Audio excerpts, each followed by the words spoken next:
Ladies and gentlemen, welcome to Rolling with the Punches. Today we have a special guest coming to us from Oxnard, but now he's out here in the Inland Empire training out of the Robert Garcia gym here in Riverside. He's known, I guess at birth he was known as Miguel Angel Garcia Cortez. Yep. Now everyone knows him, the world knows him as Mikey Garcia. Mikey, thank you for joining us. Of course. We have three of our Rolling with the Punches hosts today. We have Dave Trujillo from House of Pain, and we have the champion here, Mighty Mike. We got two Mikes here in the house, two champs, and we're going to be discussing what Mighty Mike, some of the questions he has for Mike Garcia and his upcoming ventures and fights and rumors and who he's going to call out. We're going to get all nitty gritty with him right now. So thank you for coming on. Oh, thank you. Thanks for the invitation. Always a pleasure. Always good to do the show and then talk boxing because that's what we love the most. It's all about boxing. Right on, man. So hey, I'm going to get right to it, Mike. The Pacquiao situation with Spence. Yeah. I was all hyped up when I found out that you were going to fight Pacquiao. Yeah. What happened, man? We were always in the discussion. We always had the discussions, conversations back and forth. Unfortunately, we're not able to come to an agreement. We didn't secure the fight. And, Manny ends up landing the fight with Errol Spence, which I think is a terrific fight. I think it's a very, very good matchup. I think at this time for Manny Pacquiao to still be accepting a fight, a challenge with Errol Spence, that shows, that Manny is an all-time great for those reasons. He's not cherry-picking any opponent. He's not going around opponents trying to stay away from dangerous opponents. He's going straight to another top guy. Errol Spence is the real deal. And I think that's what makes it, such a good matchup. We were in the conversation, but unfortunately, like I said, we didn't get to secure the fight. And that's what happens sometimes in boxing. Sometimes the business is not right for either party, and you're unable to do it. So we're gonna move on from that. We're looking at other opponents to see who might be available. Who, Mikey? Well, that's what we're looking at right now. They mentioned a few names that are interesting, but we also have to wait to see if they're available for the time frame. That we want. I want to be back sometime in August, maybe at the latest early September. So we would have to make sure that whoever we are looking at, whichever opponent we're looking at, is also available for that time frame. Because it takes two. It takes two parties to get it done. But we expect to be back soon. I want to be back. I want to show my fans that we're back, that we haven't lost it, that we're still hungry, and there's still a lot more to accomplish. Right on, Mike. So I know what you just said, but can you give us a little hint? Well, who you want? They mentioned some names. We mentioned they mentioned to me possibility names like Ugas, Porter, Thurman, Danny. Recently, Regis Prograis was also mentioned, brought up to my attention. All great fights right there. We got a lot of names, a lot of options. But like I said, we just got to see if our plans match up alignment with their plans. If I want one fight, but maybe he's not available for that time frame, we have to go on to the next, and so on and so forth. So it takes a little bit of time to find out who we're fighting, but definitely, we're looking at some big exciting fights that I'm sure the crowd, my fans and their fans are happy to see us in the ring. Man, guys, I can tell you just the names that he mentioned, all of them are excellent fights. They're all super fights. I'm here thinking in my head, I go, man, which one would I like to see? Those are all great fights. I'd like to see them all. All of them. I'd like to see them all. Porter sticks out to me just a tad. But man, they're all great fights. Yeah, they're all great fights. What do you got, Mike? Championship caliber fights right there. All of them. Yeah, they all are. Yeah. So why wouldn't you? Mikey Garcia, he's the cream of the crop right now. Absolutely. That's what it is, of course, son. Yeah. And you know what? I don't see you doing nothing less than that. So so of course, thanks. Do great, man. We want to get the big fights. I'm always excited the most when it is a big fight, when it is a big name, when the crowd accepts a fight as a true fight, not just a regular walk in the park type of stay busy fight. No, I want my fans to remember me for fighting everybody that was meant to be there. That deserves a fight. And I mean, those are the names that are top names right now. and those are the guys that we would look at first. I think I need a good victory or two to get a big title shot, to get something big, and that's why I feel like these fights will allow me to do that. Yeah, absolutely. Bring it back, definitely. Well, Mike, I know for a fact, man, you've never shied away from anybody.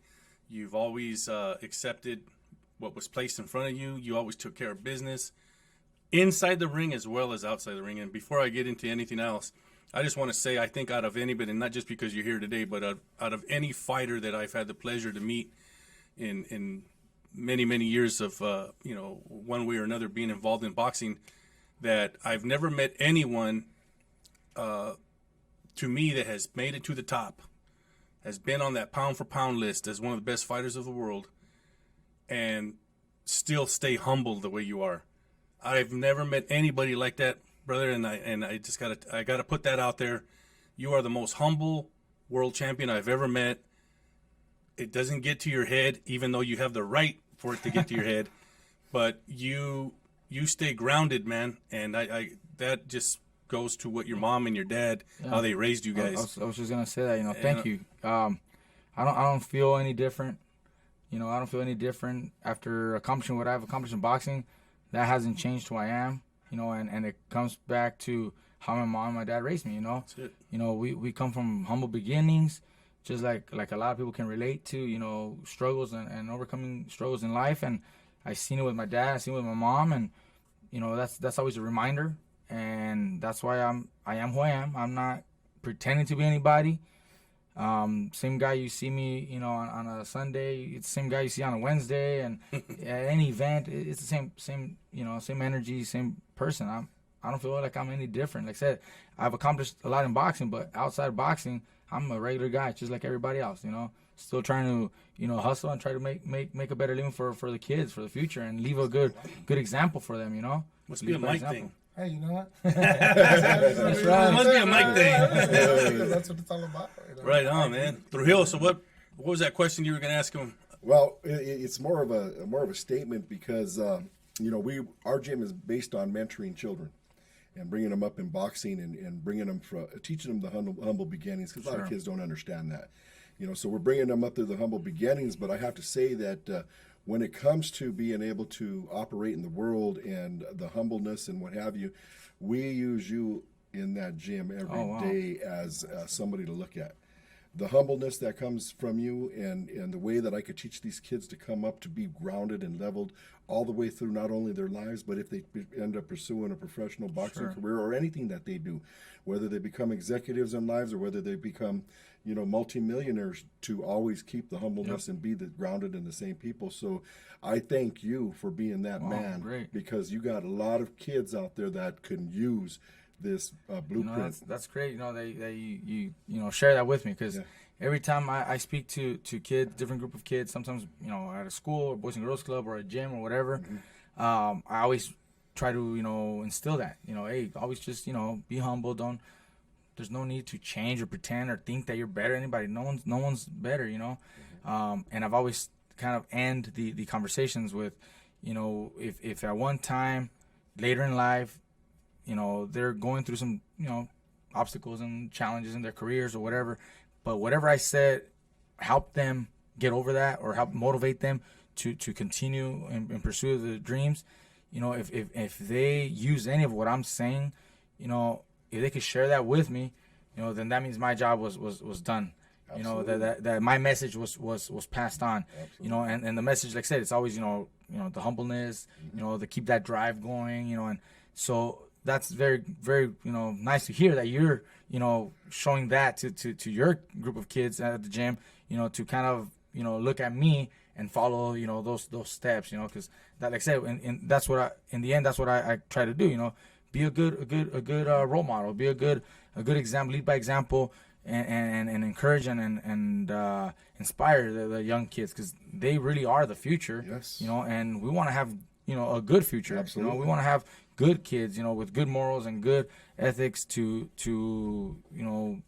thrive, to be productive. Yeah, exactly. Yeah, right. So that's very wonderful. And pass it I forward. appreciate Well, that. and, yeah, Pass it forward. and you know what? That's not the only thing. Okay, the basic fundamentals. I teach my kids every day, if you want to follow somebody, look at Mikey Garcia. Yeah. Look at the champ, because you know what? I'm going to tell you something. This man has thrown the left jab a billion times. Not a million, because we say a million in the gym. A billion times. He's throwing that straight right a billion times. And you know what? And it's so obvious in your fights. I mean, the crisp, the cleanness, the schooled, the seasoning is just incredible. So I admire you, and I'm a big fan, and a lot of my kids are becoming a big fan of yours. Thank as you, well. Appreciate that. I mean, it all starts off with the jab for us. Yeah, that's right. You know, my dad, my brother, you know, we're big on the jab. Yeah. You know, it's key for a lot of things. You know, measure. You know, you can use it as a measuring stick. You could keep the opponent at a distance. You open up the guard, and that allows you to follow through with a straight right hand or uppercut, or whatever. But the jab is really key, you know. So Larry Holmes, man. Larry one of the Holmes. best, one of the best jabs. Larry Holmes was Fast jab. growing up. I used to love just watching how he set everybody up with that jab. And he was Continuous. yeah, it was awesome. Well, he made, and unfortunately for him, a lot of times he made the fights look boring because he was so good at it. Yeah. You know, but I mean, you don't want to run into that jab either, That's because the he same. can knock That's you the out with same. that jab. Same problem that Lennox Lewis. You know, they said, well, you know, he's a boring fighter, but he just set him up, and I mean, and he's smart, bro. I mean, here he is still commentating after his career. Well, I guess there's talks of him possibly fighting here, but the Tyson thing. But it's entertainment. Yeah, that's great. It's entertainment. but when you can hear a That's what former boxing is. boxer that's gone through battles Fantastic. and still speak, very professional and correct, and it just shows that the boxing skills that he had were good. Yep. I mean, They got him unfortunately, in the Mexican culture, they just wanted head-on collisions. But if you really take a step back, and that's why I appreciate the training of your father and your brother and yourself, and those that are affiliated with the Garcias, is that they teach there's a time when you need to fight, but you box until it's that time. Yes. boxing. That's Yep. boxing. Right? And that's what gives you longevity, and that's what makes you stand out, and it just shows intelligence. Look, It shows boxing intelligence. has evolved. Boxing is always evolving. If you go back, to maybe like the 40s and 50s, and I've only seen a little bit of film, but the technique wasn't quite as crisp, as refined as it is today. It was very aggressive, brawling, and then just whoever could hit the hardest. And Just straight levels, right? yeah. Then it started to evolve with the Muhammad Ali of its time. Then later the Sugar Rays, and it's evolved, right? The Mexican culture, and in general, the fans love a brawl, love the back and forth, Blood, sweat, and fight. tears. Yeah. Rock and sucking robots. That doesn't always, mean that it's the best way to fight, And like you say, my dad, my brother, they'll teach us when the time to fight, when it is. But until that time, let's be smart. Let's box. Let's use our footwork. Let's use our defense and counterpunch and whatnot. To keep the fight in our favor until it's time to fight. If there's no other opportunity that we have and we have to fight, well, then that's what we're gonna do. But it's evolved. And then, like I said, when you go just a little bit, a couple years, 30 years ago or whatever, the Chavez, he was still very aggressive, but a lot of head movement. Not just standing there to Side get to hit. side. A lot of head movement, get on the inside. Still boxing, defense. Yeah, exactly. And then if you go a little closer to our time, the Barrera That's what I was gonna say. he He's a started brawler? but then he went into Angles. boxing. Finito Lopez, very Master. great counterpuncher. To me, you know what? I'll stop right there. Finito I Lopez, love to Finito me, Lopez. is one of the most Very. Underrated. fighters Yep. Yes. of I agree. especially when they talk about Mexican legends. Yes. People forget about Finito. Man, what happened to Finito? They forget to Finito was a mention Finito. legend. Finito to me is the best. Great counterpuncher, great boxing, great stance, great power. Unfortunately, like I said, people kind of forget about it because it's a smaller weight It was a class. smaller weight at the wrong not, time. Not enough Right now, he attention. would be a superstar. He's a superstar. So, but see, it's evolved. It's not just a brawler. Marquez, he could also counterpunch. He only fought when he had to. He would fight and brawl when he had to. But prior to that, I admired Juan Manuel even before he was a big name, because I admire his counterpunching, very similar to Finito Lopez, same trainer in Beijing. That's what I was gonna say. So, Nacho's the common denominator. and Morales, when he fought Pacquiao, the first one, he boxed a lot Yes. at a distance. That's what gave he him that would he would beat Pacquiao by fighting with straight punches on the distance. Later, he would brawl when he had to, but like I said, it's evolved a lot. So we've kind of taken that, to use the boxing evolution, to try to get our fighters the best that they can be. Be smart, box. Unless we have to brawl, that's what we're gonna do. Well, let's stop right there, man. That's Canelo right now. Yep. That's Canelo right now. Canelo. That dude is a genius in the ring, man. A lot of head movement, confidence is there. Lot of movement. He's there. He's circling around at times. When he's walking backwards, he's not just walking back and no, he's doing this. He's calculating and trying to open, trying to make angles to open. And I mean, he's doing a great job. Do you have him right now, pound for pound? I do. Best? I there's no other fighter that has accomplished what he has. Absolutely. There's no other fighter as complete as he is right now. I would have to put him number one. Me too. The argument could be, Terrence Crawford, but unfortunately he hasn't been able to fight the right fights to prove. Because I can see the skills, I see the talent in Crawford, but unfortunately, like I said, he's not fighting the guys where he can prove it. And Canelo is fighting champion after champion after champion. That those are the fights that you can really look at. Yeah, one of the problems that not a problem that I had. Well, I guess it was a problem I had, is when they started talking about Canelo that he's cherry picking, and I'm like, bro, you cannot cherry pick champions. No. A champion is a champion for a reason, and and he was taking them. He was fighting some great fights with some great champions and taking their belts. So it kind of angers me. He had a lot of disrespect, and I kind of tripped out a little bit with a lot of the raza that wasn't really backing him up. I think the tide is changing now because they see he's taking care of business. He ain't backing down from nobody. And but at the beginning, man, I had a problem with why are people hating on this guy? The guy's It's gonna be that way. Yeah. Until you get accepted by the people, until you prove them wrong, you're gonna always have that. Yeah, there's always gonna be some negative, always gonna be the critic. Critics. Yeah. And I can see a little bit of why, guy he fought in February, to me that was just a stay busy fight. Just okay, you got an opportunity to get a fight. He's gonna take care of that. It was mandatory for that fight, so he took care of that. But people don't understand the behind the scenes or the reasons for certain fights. People just see an unknown fighter like, oh, he's cherry picking. Why is he fighting that? But it's just honestly, people are not informed.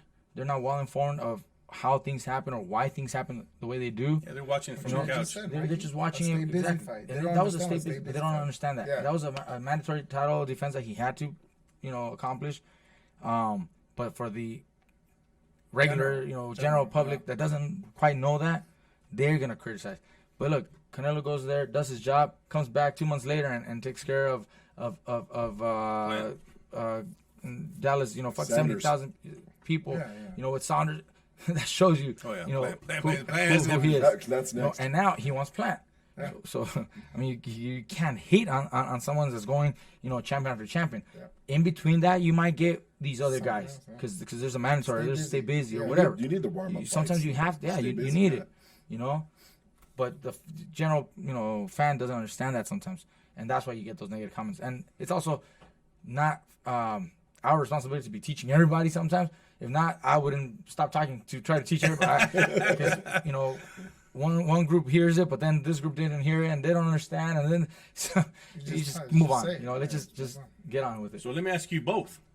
What do you guys see this Chavez Sr. and Camacho, man? Fantastic. It's entertainment. Yeah. Why not? Fantastic. Why not? Boxing ultimately, you go in there, and you're there to entertain the people. Yes. Mind you, you're going to throw at each other, but ultimately it's for entertainment, and that's great. So is it an 8-round It's exhibition? an exhibition. Okay, so I don't have a problem with the exhibitions, because it is entertainment. If you're buying into it, you gotta know that it's entertainment. Yeah. I'll have a problem when it's somebody that's not in the boxing world claiming to be a boxer and calling out real fighters. And all yes, that, yeah. That I'm like, dude, stay in your lane. Go ahead and fight other YouTube or TikTok or whatever in your name. That's fine. Go ahead. That's cool. It's entertainment. But when one of them starts to believe that he's so much bigger and better than other real fighters, no, that's not right. That's not even true. Yeah. But if it is just for the entertainment purpose, go for it. Have fun. You know, and if anybody buys into it and actually wants to buy the event or go buy a ticket, whatever, you know you're buying entertainment. You know, so don't complain, crying later that it wasn't what you expected. Dude, you're buying an exhibition. You know what? Exactly what you said. It's gonna be put on you. Yeah. You know, it's like, well, how come you're not? You know, it's like, no, that's not what I do. I don't. I entertain. This is for business. That's it. If I was to do an exhibition, I did an exhibition with Morales a couple years ago here in San Bernardino. It was a fundraiser that we hosted. We did a real boxing show. It was like 7 kids on the undercard that I had promoted right there. But me and Eric were doing an exhibition, 4 rounds, 2-minute rounds, nothing crazy. It was only a fundraiser that I did. Great. You know, it's a good cause, good reason. You know, That's so awesome. that got the fans rallied up, and it was cool to see a legend like Eric Morales in the ring. You know, and you know myself there, a couple rounds. That's fun. That's entertainment. You know, so I don't have a problem with exhibitions. I'll support them, you know, because it is just that. You know, they're not trying to lie to the fans and say, "Oh, it's a fight," and then, "Oh, no, we're just gonna play along." That'd be cheating. That's The only problem I have with those exhibitions, to be honest with you, and let's talk about that Paul guy, when he's making more money than guys that have been in the ring since birth, basically. Yeah. You know, and goes in there. That's insane. That's insane. That bothers me a little bit. know, And I know it's entertainment, but that bothers me. It's a little. crazy how much money they can generate though. But see, what I've seen. So maybe you need a YouTube channel, bro. What I've seen. That YouTube channel, boxers. The way I can justify what they're doing, or why they do what they do. They've accumulated so many fans through their platform, YouTube, social media, all that, right? But boxing is the platform where they can monetize all of that. Yeah. Because you can't go into baseball and do a baseball game like that. You can't go into basketball. You can't do anything else. Boxing is the only sport that allows them to actually use it. It's a platform that they're using to make money off of their fans. You know, so most of the people that buy into all these are their own fans. Boxing world really is not gonna buy a exhibition between Mayweather and Logan Paul. You know, not a whole lot of boxing people, but the Logan Paul fans, those fans will. You know, and Logan Paul and all these other TikTok or YouTube boxing, celebrity boxing are using boxing as a platform to monetize and make some money off of it. You know, so I see where it comes from, or the mindset behind it, the business behind it.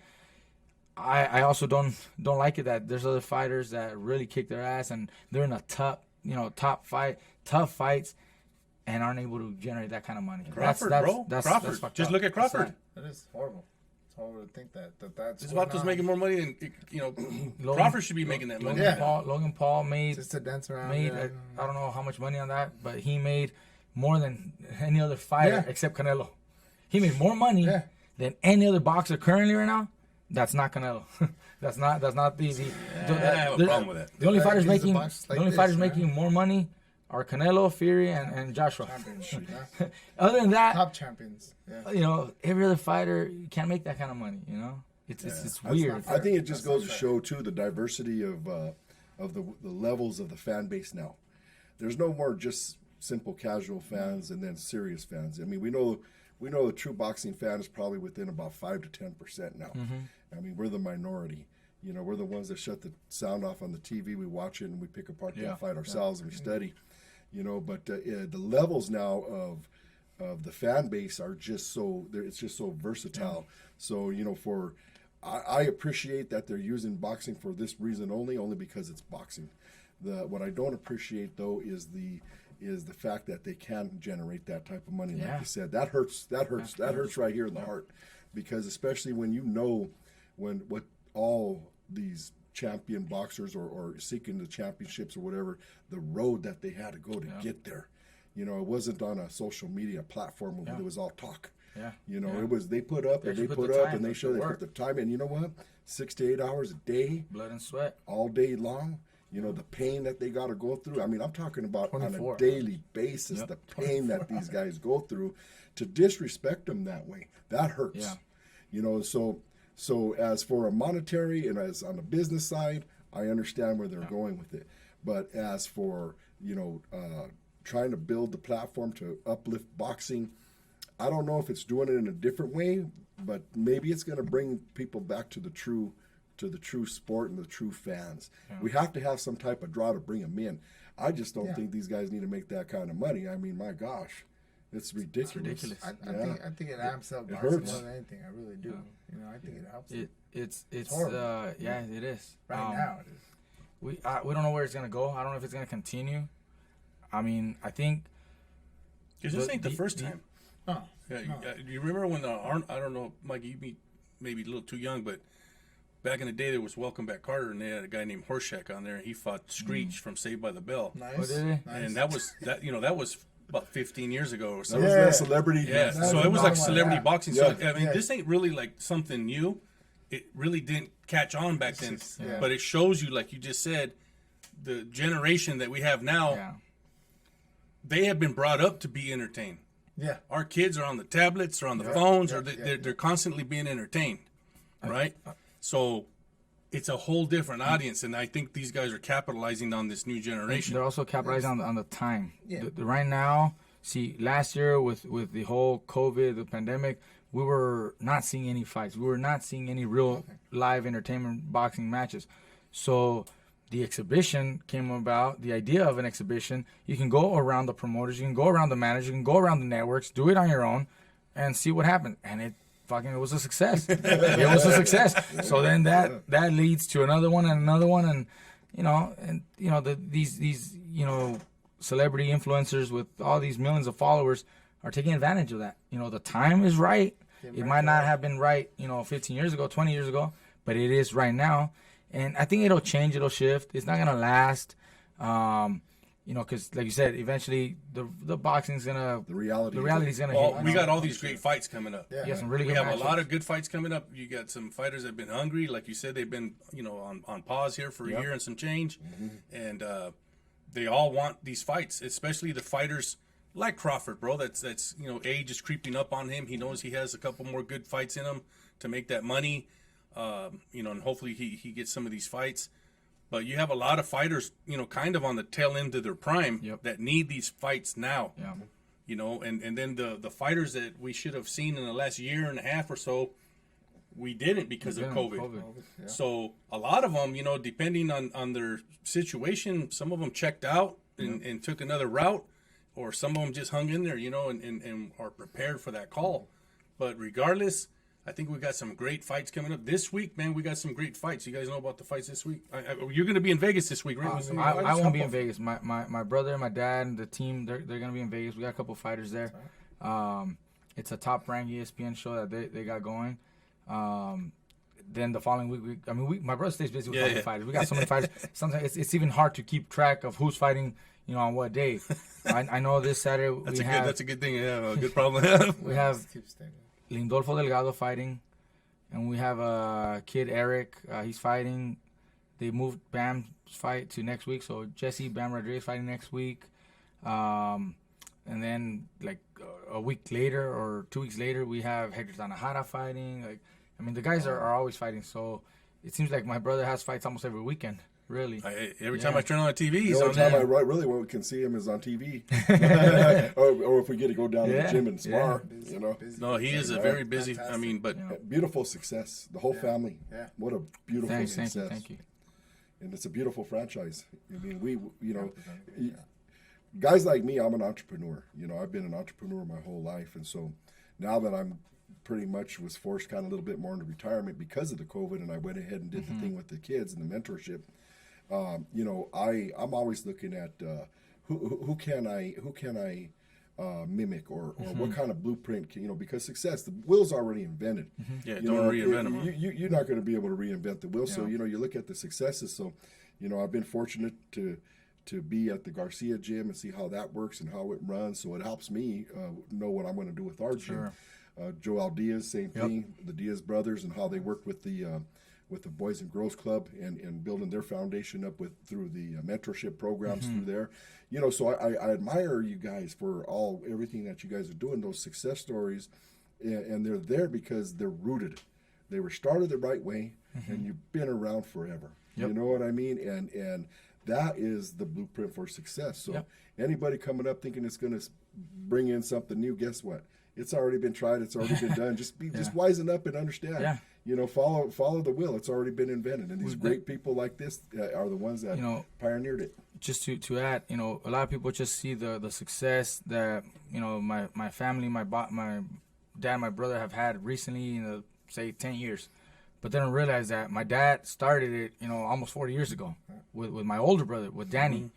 And that was like in the 80s. And then, you know, in the 90s, he was there with my brother Robert and Fernando through the amateurs. Then later, they were champions in 98.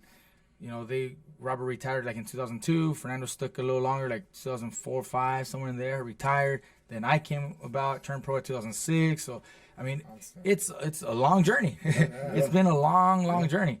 You know, what a lineage. It's not overnight success. It's not, you know, nothing that you can just, oh, let me do this and I'll have success the next day. No, it doesn't. It takes time. It takes a lot of time, effort, you know, dedication, you know, to keep tracking, you know, keep doing so.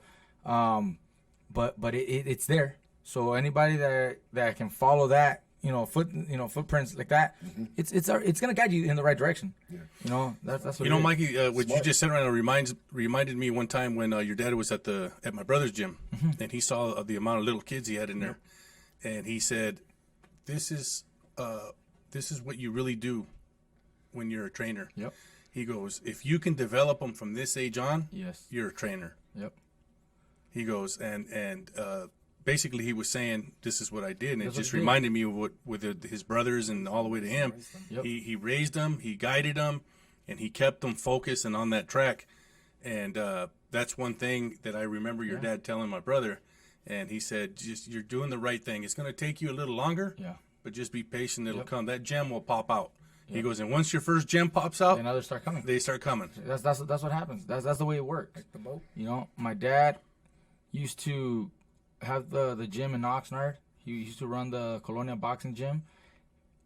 He was still working in the strawberry fields at the time. Wow. And having to go do the gym after. And he did that for, I don't know, 15 years or more until that one, you know, Boom. and Diamond in that the was rough. Fernando and my brother that made it out of that. You know, those are his world champions.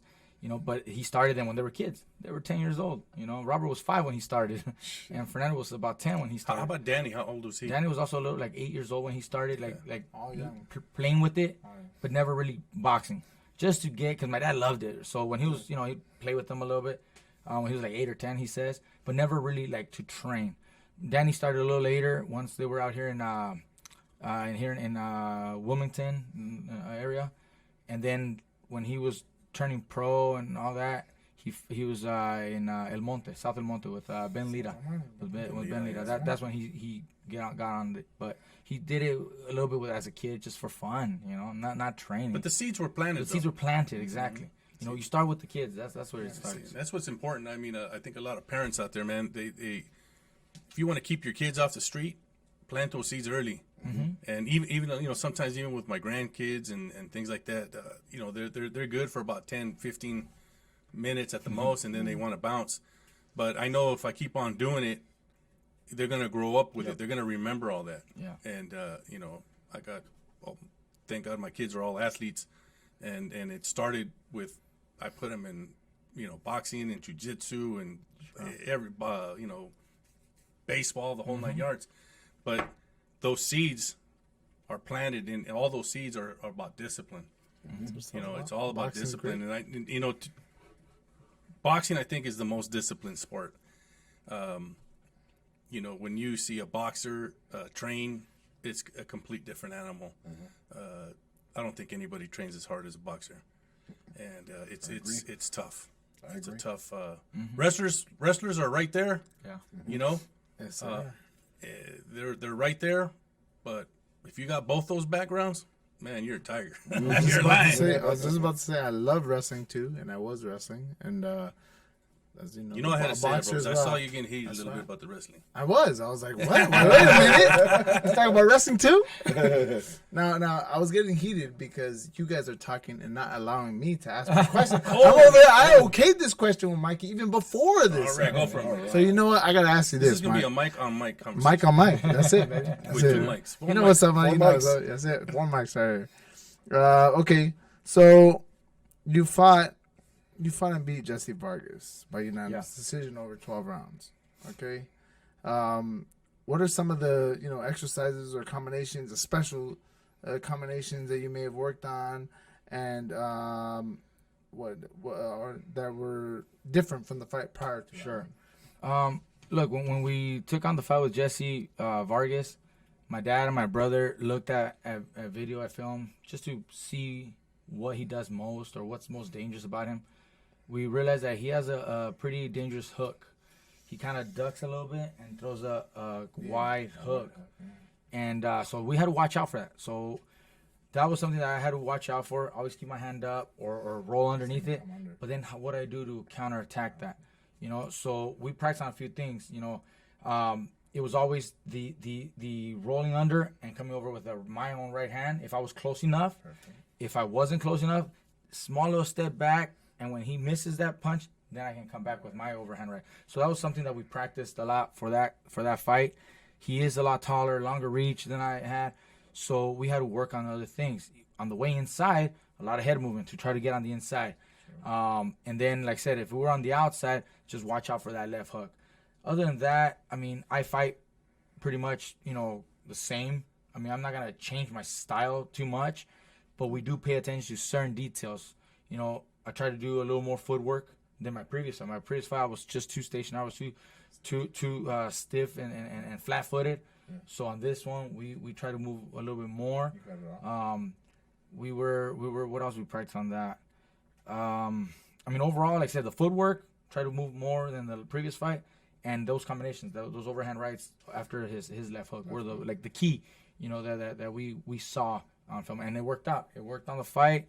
I landed a right hand, similar scenario. I landed a right hand that hurt him, and then he went back towards the ropes. I kind of followed him a little bit, and then I went after the 1-2 that I usually, that's like one of my, key, punches right there. 1-2, left, right, and he went down, for the count. Gets up. He's still fighting. He's still dangerous. We go 12 rounds, but I'm in control most of the night. I win a unanimous decision. Well, beautiful. Fantastic. Yep. Yeah. And you said a key thing right there. You're not changing. You're just adjusting Just small adjusting. adjustments.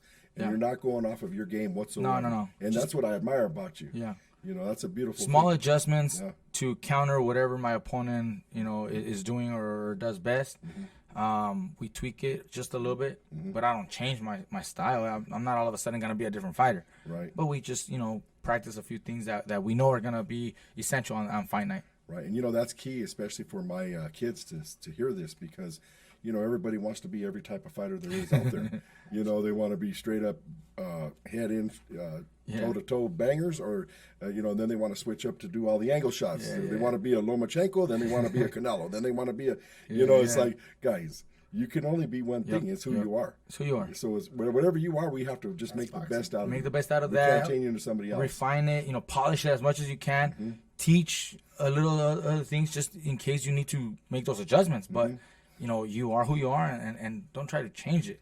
We've seen other fighters that go to different trainers and maybe the trainer tries to change the way they fight and it doesn't work. I agree. It doesn't work out because that's not who he naturally is. You can't make a all-out brawler into this Mayweather, Lomachenko angle. You're not going to be able to do that overnight, Right. Because he's done it for 10, 15 years already one way. Yep. He can't just do it in 3 months or 2 months, I agree. But you can always We're gonna help frustrate. adjust a little bit. Yeah, what comes to mind right now when he says that, and I've been curious to see if there's going to be a drastic change. I don't think that the fight, but anyway, I want to get to Triple G when he left Abel, and went over there. I didn't see that big of a difference. I think Abel made him. Look, with Triple G, what I've seen, he's done it his whole career. you're not gonna change him. That's what I'm saying. You know, it's not gonna change. You can try to teach him, and you can try to practice little things, small little things, but it's not gonna be such a huge difference where it's gonna be so noticeable. Like, oh my God, this is great. It doesn't happen like that, you know. Especially not towards the end of his career, where he's done it one way all his life, and towards the end of the career, you know, maybe his body's not gonna react the same way. It's not gonna respond as quick, and it's not gonna be a noticeable change. You know, he's still fighting pretty much the same way, you know. And it's working. It'll work. It's always gonna work. It's You know? working. Hey, champ, when you say polish, Yeah. and this is for my kids. This is a question for my kids so they could hear this. When you say polish your skill, can you explain to them what you mean by polish your skill? I mean, for example, if a kid is, you know, throwing a right hand, but you notice that it's not quite getting all the extension, or maybe not turning his hand all the way, or, you know, you got to tweak that, turn it, you know, you got to teach him. You know, that's how you polish him. If he's throwing a hook, but he's kind of doing this, you know, landing with this part of the glove, you know, we call that slapping. Turn it a little bit, or turn it this way so that you land with this part of the glove. You know, so that's polishing it. You're not changing, you're not breaking, you're not moving things. It's like a gem, like a stone. Yeah. You want to clean it up, polish it, make it look nicer, right? Right. But you don't have to cut it or you know, add anything to it. Right. So same thing with the punch. You know, if the punch is doing this, well, maybe you just, you know, turn it a little tighter. Maybe it's a shorter hook. You know, and if it's a longer hook, you know, you punch with this side of the glove. You know, that way you don't get that slapping. Right. You know, so that's the polishing that I mean. Yeah. Footwork, same thing. Learn how to stand properly. You know, if you're just flat-footed, you're not gonna be as quick. So how about you get on your toes a little bit so you can jump in and out of places. You know, in and out, side to side. Balance. That's polishing. That's what we consider polishing the fighter and their attributes that they already have naturally. You know. That's what that means. Beautiful. Thank you. For sure. I appreciate what you just mentioned is a little lack of in the amateurs is the on the toes, moving, dancing, moving around side to side, and all that. That ring generalship is kind of gone a little bit. So that's kind of what I'm trying to instill my fighter now in my young protege. So important. Very important. We got to teach them the footwork, ring generalship. It's like the basis of everything. You know, that's it. It's the foundation. You know, but that leads them up to the pros, you know, and then then we'll have a different conversation later on when we teach them all that stuff. It's like, man, these are fantastic fighters and not just rock'em sock'em robots. No, they gotta learn the fundamentals, the footwork. Very important. Ring, that's how you control it. Very important. A million times. Oh yeah. Well, listen, guys, time's creeping up on us. It's getting kind of hot in here. I'm starting to smell like chicharrones. But one last question, Dave, and one last question each, and we'll close it up. Man, we really appreciate him coming on board. But what would be your last question right now for the champ? My last question for the champ would be, I don't have one really. I mean, you answered every question that I've already brought up. But I would like to extend an invitation to you for someday to come and visit my kids at our gym. Oh, grateful to have that invitation. I'll definitely stop by. Oh man, let's really get on a date, and we'll be there for sure. Or maybe another event that you have, a little fundraiser, a little something, a little meet and greet. Actually, we're working on that. We're working on that right now. Just keep me in touch, and I'll be there. Fantastic. For sure. We thank you so much. Sure. And thank you for being you. Oh, always. And the champ that you are. Thank we you. admire you and we appreciate you. Thank you. You know, Mikey, your family and I have gone back 1,000 years. You know, I've been in the business back in the business so long. Yeah. And you know what? It's all you are is just younger them, because they were nothing but class, nothing but class. And you know what? I mean, that's what I've gotten out of you, and your brother and your pops. Just grade A guys, and we appreciate it. We appreciate you being here, my brother. Thanks, and you know what? Appreciate it. Always friends, man. Always, man. Yeah, you know what's up. Long ways, man. Long ways, and we appreciate also for the public, for the general population. I say thank you for your fights. Oh, thanks.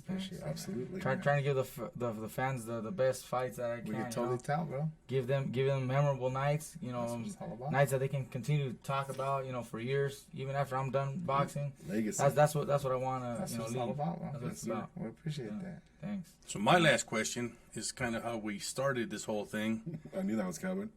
Who do you want to fight, Mike? Who do you want to fight? Look. realistically speaking, because there's fights that I would love, but it might not happen right now. Politics, boxing business, for whatever reason. But realistically, I would like to fight someone like Ugas. He's holding a minor title at 147. The Shawn Porter, Keith Thurman. Those are realistic fights. Even a Danny Garcia, that's a realistic fight. So honestly, I would like to fight any of those guys. Those would be like top on the list. If for whatever reason, like I said, things don't go well or don't come to fruition, then I would look at other opponents. But those guys are the ones that I would actually go after, and those are actually the guys who I'm going after right now. Those are the conversations that I'm having right now, trying to secure a fight with either one of them gentlemen. Well, I'm gonna ask Shawn Porter to step up. Take this guy. He wants you, Shawn. He's ready. Shawn, He wants you. Shawn Porter. Shawn Porter. We can get that done. As long as they're available, like I said, I'm always available. So You heard it, Shawn. He's available. He's available.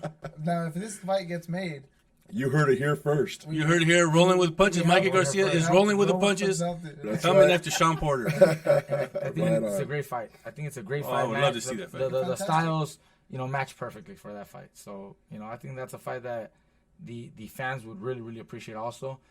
Just imagine doing something like that here at the Dignity House Sports Park right here at the old StubHub. Fans would love a fight like that. Hell yeah. Absolutely. Hell yeah. I think those are. be there. I'm making the shirts right now as soon as we leave. We'll be there. Print 'em, man. I'm printing the shirts right now. Those are the fights that I like. The fights that the fans are excited for. Yeah. Like I said, any of these guys. The Danny, the Thurman, the Porter, Ugas, because he has a belt. Any of these fights, I think the fans would really, really appreciate. And those are the Actually, fights. Ugas makes a lot of sense too because of that belt, He's holding a belt. and it prepares him. Prepares me for something even bigger. So Absolutely. those are the fights that excite me the most. The ones that the fans want to see. So there it is. There you go. You heard it here. Rolling with the punches. That's right. Thank you, champ. Thank you, Welcome, man. champ. Thanks, Thank you, thanks. Dave. Champ. Thank you. And quick shout out to Dave Contreras out there in Fort Lauderdale. We had him coming on via Zoom, but we had some technical difficulties. I guess he's out there in a storm or something going on over there, but we could not reach him. But shout out to Dave Contreras. Shout out to Dave Trujillo, the champion Mighty Mike, and Mikey Garcia. Gracias, brother. Rolling with the punches. Go ahead. I got one thing before we end, and I promised her I'd do this, okay?